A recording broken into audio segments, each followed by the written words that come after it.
Life in the Abbott family isn't easy on the young and the restless. Heck, it's not easy for any family in Genoa City, but the Abbotts have felt more than their share of heartbreak, betrayal, and pain.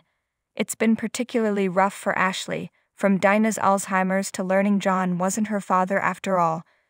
But as crazy as the daytime world can get, sometimes that's nothing compared to the real-life struggles we face in our own families. That's something Eileen Davidson opened up about on a recent episode of State of Mind, the vlog hosted by General Hospital's Maurice Bernard, Sonny. Ashley's longtime portrayer began by talking about how she realized that she was living in a near-constant state of shame. Just being alive, taking up space, caused her to feel it, she noted. And it began, she realizes, as many things do, back in her childhood. Her father, Davidson, explained was manic-depressive. It wasn't diagnosed, but for a time, things got fairly dire. His behavior was pretty bizarre, she began, and there was so much shame attached to that. It was hard to miss. My father would go in his room and not talk to me. I was 8 years old at the time, for like 6 months. He would come in the door and literally walk by as if I wasn't there.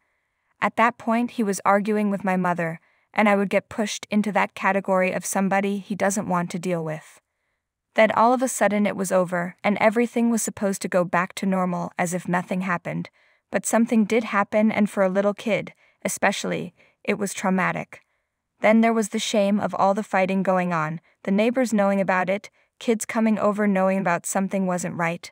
All of it. And to make matters worse, back then, they just didn't understand what was going on. Davidson's mom's theory was that her husband's fall off a horse as a kid had done something to make him this way. But it was, as the actress talked about to an understanding Bernard, a clear case of bipolar disorder, with all the highs and lows that came with it. Her dad would swing from fighting and shutting the family out, to wanting to take everyone on vacation and buy jewelry and leather cuffs for all the girls and boys in the family. And if that wasn't enough for the family, my mother, Davidson added, God bless her, was an incest survivor. That's something she hadn't told anyone until the actress was in her 20s. So you've got these two people that were so fragile, and they were raising 7 children. I used to pray that my father would die.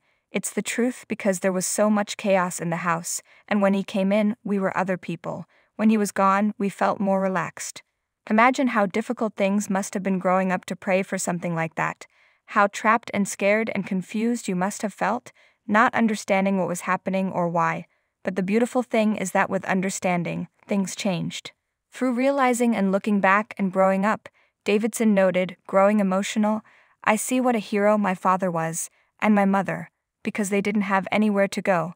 They only had their home. And they weren't big drinkers, they didn't abuse. I realized that they were dealing with this stuff that was so huge and traumatic. It's heroic. I love the fact that they were able to raise the kids, there were 7 of us, and go to work and support us. Her dad died of a heart attack when she was only 22. Her mom died while she was on The Real Housewives. Bernard shared a few thoughts from his own struggles being bipolar, both actors coming close to tears. My father was a hero, Davidson informed us. He worked his ass off, 14-hour days. It's heroic, she repeated over and over again, her eyes welling up. And understanding that, I have so much love with my father. It sounds crazy, but I have a better relationship now than I did when he was alive. And the timing of this talk was downright amazing. It was, apparently, her father's birthday on Monday, May 1. And though he's no longer with her, Davidson still took to Instagram to share a story, wishing a happy birthday, Dad. You are my hero. Sometimes we can't ask for anything more than understanding and love, and the peace that comes with it. And sometimes kids never realize as deeply as Davidson does just how much their parents struggled and sacrificed to build a life for their children. And that is, in its own way, beautiful.